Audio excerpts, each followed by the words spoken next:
Yes, reka rero ngusuhuze nkwifurize ibihe byiza kandi nguhe ikaze kuri channel yacu nziza. Ni Dr.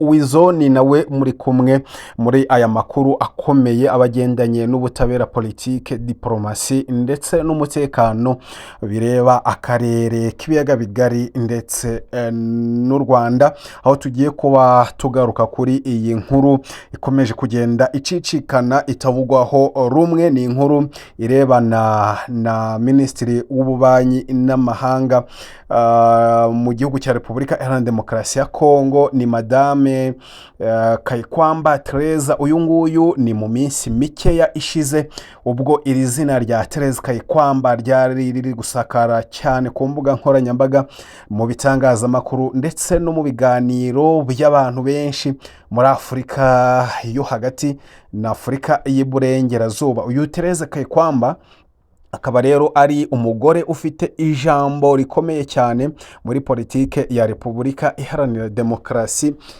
ya Kongo, akagaragara cyane no mu ruhame nk'umwe mu badiplomate bashyigikira Perezida Felix Tshisekedi, cyane cyane avugira igihugu cye cya Repubulika Iharanira Demokarasi ya Kongo. Na Perezida Felix Tshisekedi ubwe muri kano kanya ubu ngubu akaba ahanganye n'intambara y'urusaku yindi kandi y'amagambo arimo kumuvugwaho ko atwite. Ariko se kandi aha tukaba turi kwibaza ngo iyi nkuru koko kugira ngo igere kuri urwego iraba inkuru y'umuntu ku giti cye, cyangwa ni ikindi kibyihishe inyuma mu guharabika politike ya Repubulika Iharanira Demokarasi ya Kongo. Yes, tudatinze ni nyuma y'inama yabereye i Paris mu Bufaransa. Iyi ni inama yigaga ku mutekano w'akarere k'ibiyaga bigari, ikaba yarabereye mu Bufaransa ku itariki 30 z'ukwezi kwa 10 ni muri uyu mwaka 2025, aho Tereza Kayikwamba yagaragaye ari kumwe na Perezida Tshisekedi. Muri ibyo biganiro, nyuma y'amasaha make gusa, imbuga nkoranyambaga zatangiye kuzana ndetse no gukwirakwiza amafoto n'amashusho yamugaragazaga nk'utwite. Hari rero abavuga ko uyu Madamu Kayikwamba Tereza Wagner atagombaga kwitabira iyo nama ngo kubera ibyo bihe arimo. Abandi bakajya kure bakavuga ko inda twite ashobora kuba yarayitewe na Perezida Felix Chilombo Tshisekedi ubwe. Ayo magambo rero akaba arimo kugenda aca ibintu mu buryo budasanzwe hirya no hino ku isi, mu binyamakuru bigiye bitandukanye, cyane cyane ku mbuga nkoranyambaga. Ariko Madamu Kayikwamba Wagner ibi ntiyashoboye nawe kubyihanganira ngo abiceceke. Mu itangazo yahise ashira kuri Twitter ku rubuga rwe rwa X, yahise avuga ko ibyo byose ari ibinyoma ndetse n'ibitero bigamije guharabika ubuzima bwe bwite ndetse no gutesha agaciro umuryango we. Mu gahinda kenshi n'umubabaro, ati nta mugore uwo ari we wese, yaba ari umunyepolitike cyangwa akora ibindi, ukwiriye kubona umubiri we uhindurwa isibaniro ry'urugamba. Inyuma y'ibi yatangaje ko agiye kurega abagabo babiri, ari bo umwe yitwa Pero Luwala n'undi yitwa Emmanuel Banzuzi, ndetse n'ikinyamakuru cyitwa Congo Intelligence, kuko ari byo nyirabayazana, ari byo byatangaje ayo makuru yo kuba atwite. Aha kandi yahise atangaza ko abanyamategeko be bari gukorana n'ikigo cyo mu Bubiligi cyitwa Aricius ngo batange ikirego. Iyi Aricius iki akaba ari ikigo gisanzwe gikusanya ibimenyetso bizashyikirizwa inkiko, cyangwa se biba bigomba gushyikirizwa inkiko ku birego runaka. Ibiri bitero by'amagambo byibasira ubuzima bwite bwa Madamu Kayikwamba Wagner byabaye mu gihe Kongo iri hagati mu rugamba rwa diplomasi ruremereye cyane ndetse n'umwuka ukomeje ndetse n'umwuka ukomeje kuba mubi hagati ya Kinshasa ndetse na Kigali hamwe n'abarwanya leta ya Kinshasa. Bishingiye ko Therese Kayikwamba atari umuntu usanzwe muri politike, muramwibuka cyane aho yamenyekanye cyane kubera amagambo akomeye yagiye avugira mu nama ndetse n'imishyikirano hamwe no mu itangazamakuru avugira leta ye ya Repubulika Iharanira Demokarasi ya Kongo ndetse na Perezida Antoine Felix Tshilombo Tshisekedi mu biganiro mpuzamahanga, cyane cyane aho yatoteje u Rwanda mu birego byo gufasha umutwe wa M23, ibintu leta y'u Rwanda yakomeje kugenda ihakana inshuro nyinshi. Mu nama zitandukanye za diplomasi, uyu madamu Kayikwamba yagiye arekura amagambo akomeye ya politike, yagiye asubirikanya n'uwabaga ahagarariye u Rwanda, cyane cyane muramwibuka bwa Ambasaderi Olivier Nduhungirehe. Ibi bikaba byatumye bamwe bavuga ko uyu mwuka w'ubushotoranyi hagati y'aba bayobozi bombi ushobora kuba warabaye intandaro y'ihangana rikomeye hagati ya Kigali ndetse na Kinshasa.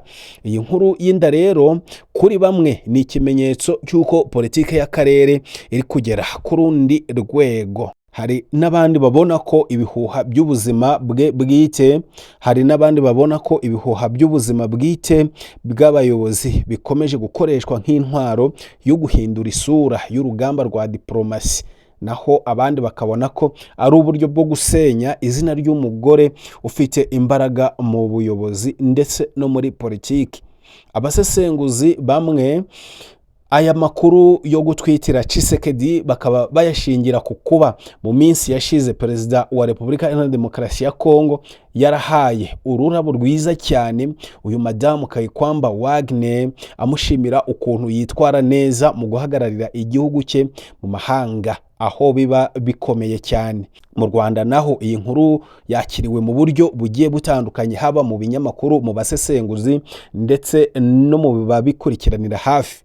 Abasesenguzi bamwe bo babona ko ari ikimenyetso cy'uko politike ya Kongo igenda ikoresha imbuga nkoranyambaga mu kugaragaza isura y'inyuma y'abanzi b'igihugu. Abandi bo bavuga ko ari urwego rwo hejuru rw'urugamba rwa soft power, aho ibihuha n'ibinyoma bihinduka intwaro yo kurwanya abahagarariye ibihugu biba bitavuga rumwe.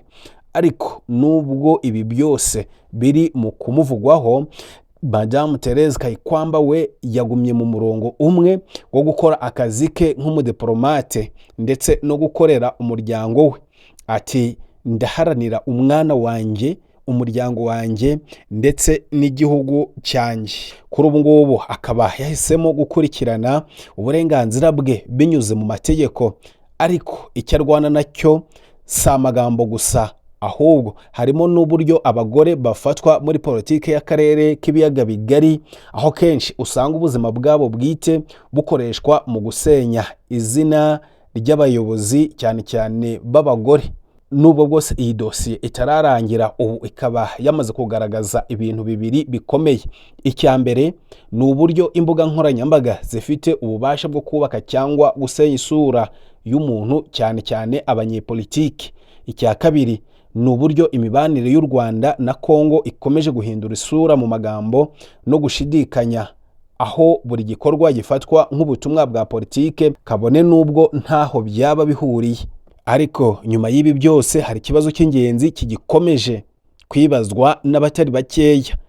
Ese koko urugamba ruri hagati ya Madamu Therese Kayikwamba Wagner n'abamuharabika ni urw'umuntu ku giti cye, cyangwa ni igice kindi cy'intambara y'amagambo hagati ya Kinshasa n'abatavuga rumwe na leta ya Kinshasa ndetse na Perezida Felix Tshisekedi Tshilombo? Mu gihe kandi aya makuru akomeje kugenda acicikana, biragaragara ko muri politike y'akarere k'ibiyaga bigari ubuzima bwite bw'abantu butakiri ubuzima bwabo bwite koko, ahubwo bwahindutse intwaro nshya mu mikino y'ububanyi n'amahanga, ari byo diplomasi. Bakunzi ba Dr. Wu, iyi yari inkuru ya Kayikwamba Wagner, inkuru y'umugore uri mu guhirimbanira uburenganzira bwe, igihugu cye ku ntambara itamworoheye y'urusaku rw'amagambo ava mu batavuga rumwe na leta ya Kinshasa bagamije kumuca intege ko atwite inda ya Perezida Tshisekedi Felix Tshilombo. Mu gihe isi kandi ikomeje kureba uburyo ibihugu by'akarere byabana mu mahoro, iyi nkuru igiye gusiga ikibazo kimwe gikomeye. Ese ni ryari politike y'akarere izaha umugore uburenganzira bwo kubaho nk'umunyapolitike w'umugabo? Mwakoze gukurikira. Niba ufite ikibazo, igitekerezo cyangwa inyunganizi kuri ubu busesenguzi bujyanye n'iyi nkuru ya Madamu Kayikwamba Wagner, Minisitiri w'Ububanyi n'Amahanga wa Repubulika Iharanira Demokarasi ya Kongo, ku kuba bivugwa ko atwite inda ya Perezida Tshisekedi, waduha igitekerezo muri komenti. Njyewe mbaye mbashimiye, naho utaha.